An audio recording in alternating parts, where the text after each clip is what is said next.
Dan Illman, Mike Beard taking a look at Sunday's feature race at Aqueduct. It's the 8th. Let's take a look at the New York Stallion Series. 7/8 of a mile on the main track, 3-year-olds and up, state-breds or state-bred registered.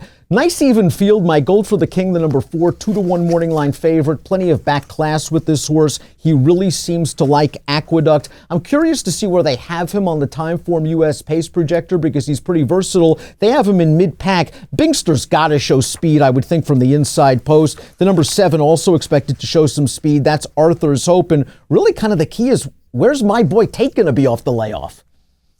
Yeah, that where he's going to be off the layoff and just how will he run off the layoff, because he really is the key to the race. If he comes back, it's been 400 days since we last saw him, but if he comes back running, this field could be in trouble. He was cut out to be a really good horse, won some big races and did a lot of damage over the Aqueduct main track.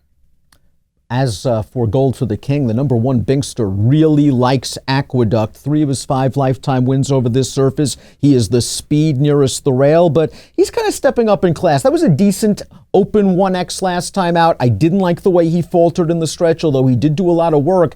I think this is just a tough spot if he's going to hustle and try to go 7/8 with some pressure. Yeah, that's my concern with him too, is he's under the gun from the rail, and obviously he's the kind of, that's his running style anyway. You want to use his speed, but 7 furlongs could really be pushing it for him. Listen, Ray Handel's done a great job since he's claimed him. This horse has run some big figures for Ray. This is a tough spot.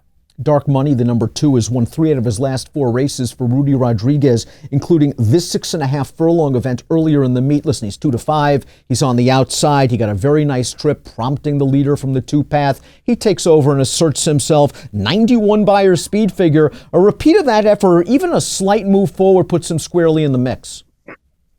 That is true. On figures, if you just go solely on the figures, he makes some sense in this race. He has not been running against horses like this, though. He's been in some really soft spots since Rudy's claimed him. Listen, he's a nice horse. He's headed the right way, but he's in very tough here. I'm not so sure that he's going to be able to run one of those races against these horses. When my boy Tate is right, he's one of the better New York bred sprinters around, as evidenced by his 2 stakes wins early in 2018 over wet tracks at Aqueduct. Big figs, 98, 99. We haven't seen this horse, as you mentioned, in over 400 days. I just have a feeling when you have a horse like this, a horse that might be a little bit ouchy, you don't waste races on preps. You get him ready to run, and you get him ready to fire off a layoff, and I would expect a good effort from my boy Tate. Maybe he gets a little bit short going the 7, but I think he's going to show up. Yeah, I sort of agree with you. It's worth noting, at least, that Michelle Nevin has already brought 1 horse back off of a really long layoff at this meet, and that horse was ready to go. That horse won very easily. So we'll see if it's the same with my boy Tate. If he shows up with this good race, he's a handful in here. This is a good horse. Conversely, I think the 4 Gold for the King is going to improve off his recent race, the Hudson. I think he was cranked up for it, but it was his first race off about a 2.5-month layoff, and maybe he just lacked a little bit of punch. Plus, I just don't think that race was really run to suit him. There just didn't seem to be a lot of pace on display. He was near the back of the pack. He tried to pass a couple of horses late. I think he gets a better pace setup here. I have absolutely no problems with this horse at 7, and as we mentioned in the open, he likes Aqueduct. There are a lot of things to like about this old class master. Yeah, we look at it the same way. I agree with your assessment of his Hudson, too. I don't think it's as bad as it looks. He never threatened in there. But he didn't really have a fair chance either, and he broke slowly in that race. And right from there, he was in big trouble. I still thought he ran okay. His good race makes him very tough in here, Dan. We know a lot about this horse. We've seen him in tons of his races. He's very inconsistent. As a matter of fact, he's maddeningly inconsistent. You never know what you're going to get, but his good race will beat this field. Cecilia Mike is the number 5 in here, and while this horse is far from a win machine, 3 for 44 lifetime, he's a nice horse to own. 15 seconds, 9 thirds, picked up a piece last time out in an allowance race. I actually think he's in pretty decent form right now for Gary Siaka, but when I look at him, I think you give him a pace meltdown, he'll come running. I think if everybody gets a fair shot, it's another minor award at best.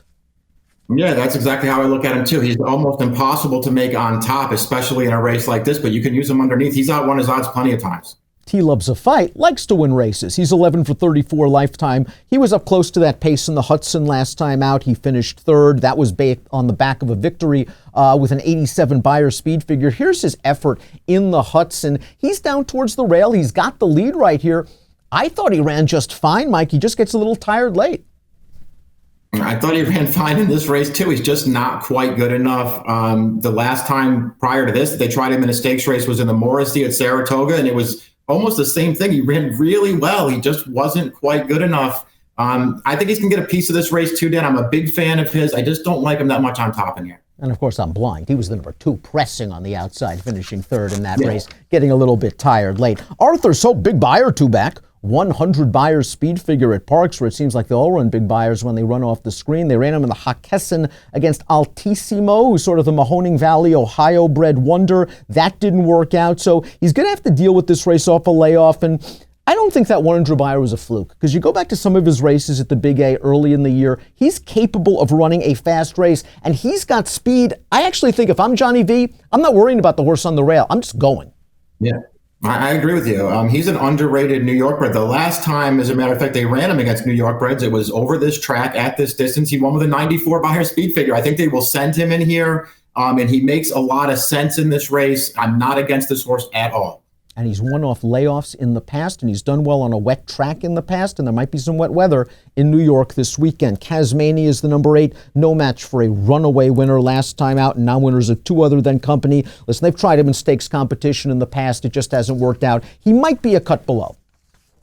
Yeah, he probably is, at least at this point. He's a 3-year-old with, I think he has a lot of upside. I think he's a horse that you probably want to keep an eye on into next year and just see what he does. His Hudson 2-back against a lot of these horses, I mean, he was never going to win that race, but he wasn't totally embarrassed in there, Dan. It's not like he totally gave it up in the stretch. Right now, those horses are too good for him. Top pick time for the New York Stallion Series. I understand everything you say about Dark Money, and you might absolutely be right that he hasn't been facing anything, and this just might be way too tough. I think he's going to work out a trip in here. I think there's going to be some speed from the outside. There's going to be some speed from Binkster. I think Jose Lezcano is going to tuck in right behind, and if he can run to his figs, maybe not to the company lines. If you can run to his figs, I think 5-1, maybe he drifts a little bit off that, is okay. I went 2-4-6-3. Your top selection's my second pick. Gold for the King, the horse to beat. That is if my boy Tate doesn't come back with his A game.